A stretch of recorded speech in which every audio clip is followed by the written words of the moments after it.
There is a principle called Wu Wei. All of us, in fact, are, or that you are, to put it into Vedanta terms, every one of us is the Brahman, the eternal self of the universe, beyond all description or classification or thought.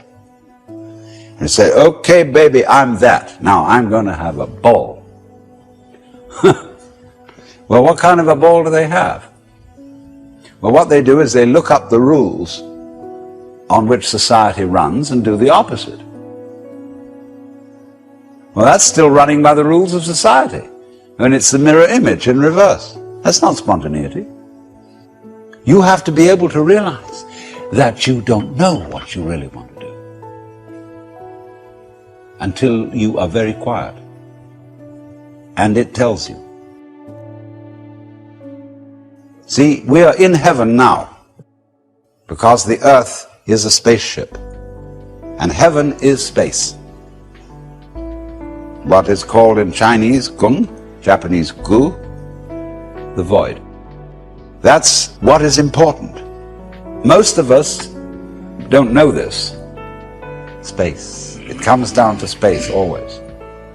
Space, which nobody can define, nobody can imagine, appears to be nothing, is the foundation of the universe. But you have to become again as a child to see that. Now you go back to your childhood. What were the fascinating things? What's out there? What's beyond the stars? How long does it go on? And Mama said, it goes on always and always and always.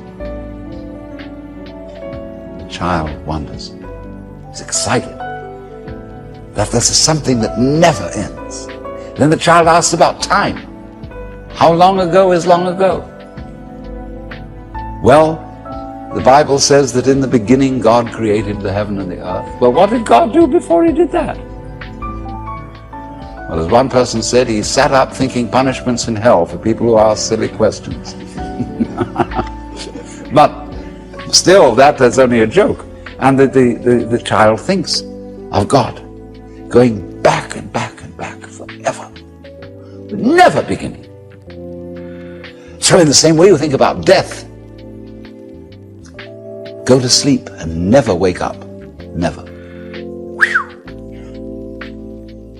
Why, it would be as if you never had existed. Not only you, but everything else. Which is, of course, the way things were before you were born.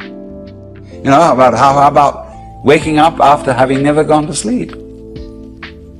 That's quite a thought. There's something fishy about it all. So we get a funny feeling when we think those questions really through. Very funny feeling. And children, you see, love to get into that funny feeling. Children do all kinds of weird things. They like to spin around as fast as possible, so they watch suddenly the whole ground goes tilting. They do this thing with their eyes, and they go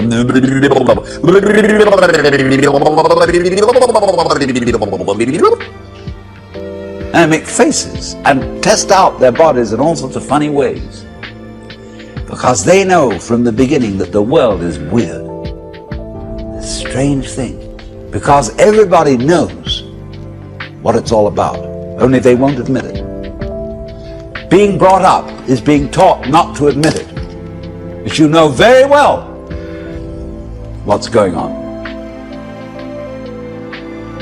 But in order to find out once more as an adult, you have to become again as a child. So what does that involve? It means, ladies and gentlemen, would you please check your ideas and opinions at the door? First of all your philosophical and religious views, all your logic, because I say check it at the door advisedly, because you can pick it up again when you go out if you feel unsafe without it. I'm not trying to argue you out of your opinions and views. I'm merely suggesting that for the sake of an experiment, you temporarily suspend them and view what is as if you didn't even know how to talk. Red is not red, blue is not blue. Hard is not hard, soft is not soft. Male is not male, female is not female. There is just this jazz. It will not be possible to compel yourselves into this way of looking at things, because what Buddhists call habit energy is going on. And as I talk to you, you will find yourselves thinking in a compulsive and habitual way. This is red, this is green, this is something, this is nothing, this is solid, this is space. All right, but treat those thoughts that are going on in your head in exactly the same way as if they were, see? That's all they are. Like shapes in the spray as the sea breaks on the rocks.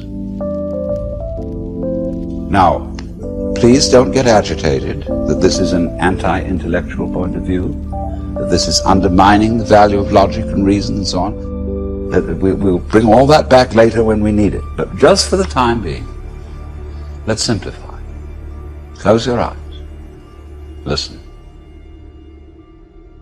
What do you really and truly, honestly hear?